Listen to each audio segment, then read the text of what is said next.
Cinema. அதாவது உலக சினிமாலேயே அதிகமான சினிமாக்கள் எடுக்கிற நாடு எதுன்னா நம்ம இந்தியா தான். இந்தியாவில் தான் நிறைய சினிமா எடுப்பாங்க.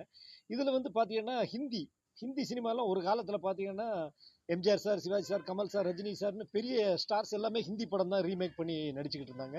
அதில் நிறைய படம் ஹிட் ஆயிருக்கு. நிறைய படம் சென்னையில் நான் சென்னைக்கு வந்த புதுசில் கூட ஹம் ஆப்கே ஹேன்கோன், தில்வாலே துல்கானியா, லீ ஜாயங்கே இந்த மாதிரி படங்கள்லாம் நிறைய ஒரு வருஷம் 2 வருஷம்லாம் ஓடி இருக்குது.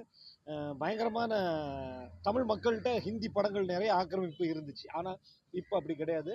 நிறைய தென்னிந்திய மொழி படங்கள் தான் ஹிந்தியில் எடுத்துக்கிட்டு இருக்கிறாங்க. தமிழில் வெளிவந்த சூரரை போற்று, தெறி நிறைய படங்கள் வந்து தமிழ் படங்கள் ஹிந்தியில் ரீமேக் பண்ணுறாங்க. ஆனால் தமிழில் போன அளவுக்கு அங்கே ஹிந்தியில் போகல. ஒரு காலத்தில் பாலிவுட் சினிமாவை அண்ணாந்து பார்த்துக்கிட்டு இருந்தாங்க தமிழ் மக்கள். இப்போ வந்து பாலிவுட் சினிமா வந்து தமிழ் சினிமாவை அண்ணாந்து பார்த்துக்கிட்டு இருக்கு. ஏன்னா இங்கே தான் வெரைட்டியான டைரக்டர்கள், வெரைட்டியான டெக்னீஷியன்கள் இங்கே இருக்கிறாங்க. இன்னொரு விஷயம் எதுக்காக இதுன்னா, ஹிந்தி தேவையா தேவையில்லையா அப்படின்னு ஒரு பேச்சு அடிபட்டுக்கிட்டு இருக்கு.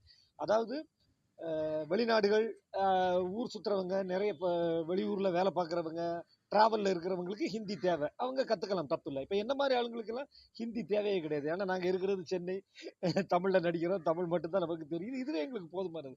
ஏதோ ஓரளவுக்கு எஸ் நோன்னு சொல்லி சமாளிச்சுக்குவோம் இங்கிலீஷில். ரெண்டாவது ஹிந்திங்கிறது விருப்பப்பட்டா பேசுங்க. அதை திணிக்கிறது வந்து எந்த விதத்துலையுமே சரியாகாது. ஓகே.